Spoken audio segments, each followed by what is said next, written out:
And so, to my own personal story of an incident that I didn't fully understand at the time. This is something that happened in 1982, and I had the opportunity of 2 job interviews.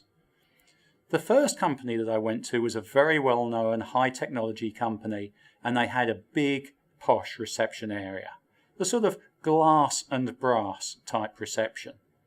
But I was kept waiting for 40 minutes for that interview, and during that 40 minutes I observed the people who were working in that company. There was a virtual corridor that went through the reception area, and I could watch people walking through that reception, and then often a few minutes later they would come walking back. And what I observed was the way in which they walked. They tended to be stooped over, their heads were hung low, and they were walking very slowly. Where I'd come from, we ran. It'd been a small business where we'd been on a 4-day week. We'd even painted the factory in order to save costs. I didn't want to work for a company where people moved very slowly. 40 minutes was enough. The second interview that I was asked for was a company that wanted to see me at 7 o'clock in the evening. And I'd expected that when I would arrive, the lights would be out, maybe the building would be locked. I'd perhaps knock on the door and I'd be shown down a darkened corridor to the HR manager's office. But actually, what happened when I arrived was that the car park was full, the lights were blazing, and people all seemed to be working. The receptionist greeted me nicely by name, and she explained that the HR manager, Mr. Smith, was on his way down to see me. Mr. Smith led me through the building. It was buzzing. It was electric. And within a few minutes, my discretionary effort levels had soared. This was the job that I really wanted.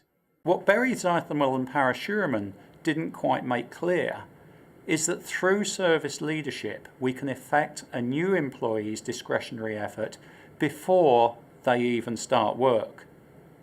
I realised that generating high levels of discretionary effort is about I realised that generating high levels of discretionary effort is about building a team of people with the skills and experience of older employees and the energy and enthusiasm of younger employees. The story wouldn't be so interesting if it wasn't for those companies that were involved in this story, both of them high technology businesses. The first one of Britain's best known companies at the time, was an organisation called Marconi, one that has since fallen by the wayside.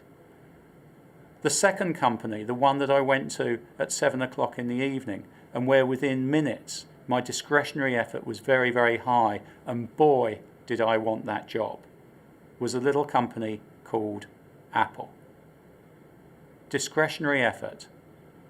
It's about building a team of people with the skills and experience of the older employees and the energy and enthusiasm of the new employees.